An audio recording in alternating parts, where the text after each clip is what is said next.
Shalom and welcome to 2 Minutes of Torah. This is the first of us in a series of shiurim entitled V'techezena Ainainu.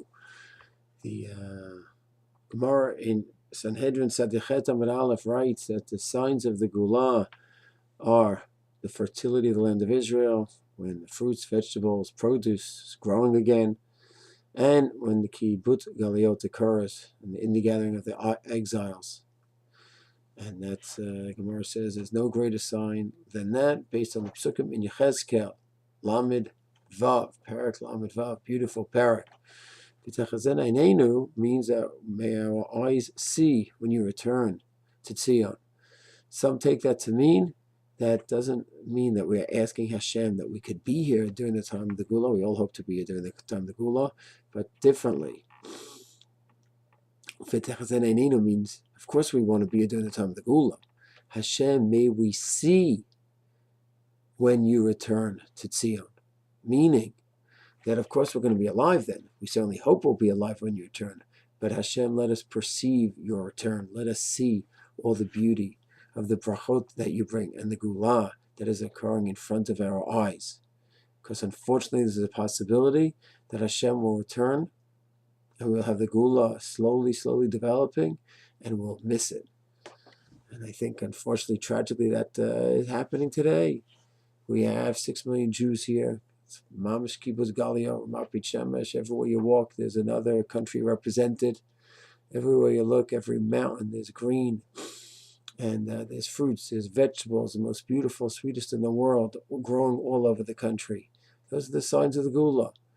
Yes, one can see all the challenges that we have, and can see the fact that it was not from people that built up the country, and the country still is headed by people who are not from. It's true. There's no shortage of challenges over here, and there's tension, there's issues, but that doesn't in any way remove the fact that we have the Berachot here, and we have the Simanim of Gula.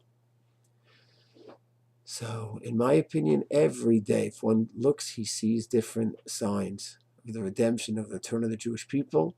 And in this series, I like to point out the different signs that are occurring daily, the Berachot that are just in front of our eyes. We just need to open our eyes. One obvious example, it's a tragic and sad and obvious example as well, with the tragedies going on in Europe. So the highest rate of Aliyah right now these days, not only per capita, but actual numbers, is from France. Thousands and thousands over the last year, highest ever, doubled their amount of Aliyah in France. And now with the tragedies going on, it's going to be even more.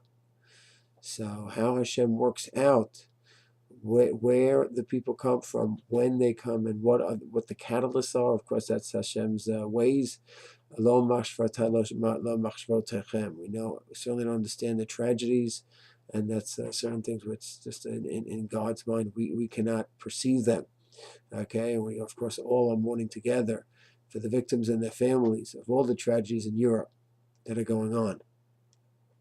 Besides the tragedy, we see that the Jews are coming home in greater numbers.